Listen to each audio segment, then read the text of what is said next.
主食的主要成分是淀粉，摄入过多，糖分会进入肝脏，在肝脏中转化为糖原。储存的糖原过多，细胞消耗不了，多余的会储存为脂肪。哦，对哦，你再吃下去就要变成大胖子了。胖子，不行不行，我不能变成胖子，我不吃。文让这一根筋到底哪里好，让你这么放不下？他什么都好啊。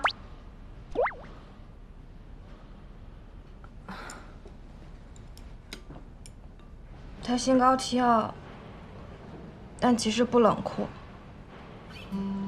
好像跟每个人都保持距离，但其实他比谁都暖。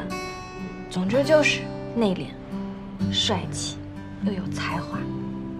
记得那个时候，他弹着琴，唱着歌，看来这次他认真了。对呀，这么好的男人，我为什么要放过呢？我要再表白一次，还来？哦，知己知彼才能百战百胜。他是你小叔，你肯定比我了解他。有没有什么好的建议？我的建议是换人。不，目标锁定。我仔细想了想，这次是我没有准备好，下次不能再这么鲁莽了。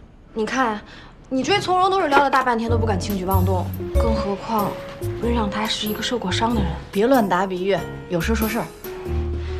你想怎么做啊？不是快要跨年了吗？到时候我就组织一个4人趴，咱们就一起吃吃火锅呀，唱唱歌之类的，先把这个尴尬的气氛化一化。等我们俩和解之后呢，我就可以安安心心的跟他从朋友开始聊起。不，从朋友开始做起。你这想法是挺不错的，但就你俩现在这关系，他能同意吗？是啊。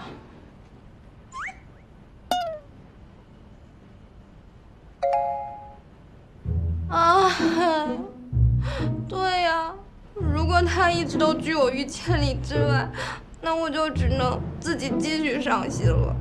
蓉，我现在只剩下你了。好了，蓉，我跟你说，从现在开始，你一定要一天24小时都陪在我身边，安慰我，帮我走出困扰。走，咱们回屋去。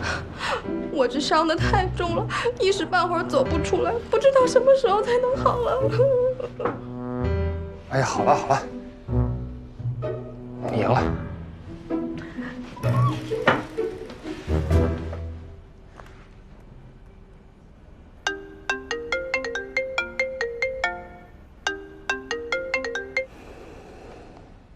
什么事儿？你干嘛这么死气沉沉的？告诉你一个不好的消息，爷爷说了，跨年夜晚上让我们一起回去吃饭，命令式的啊，不是问你意见。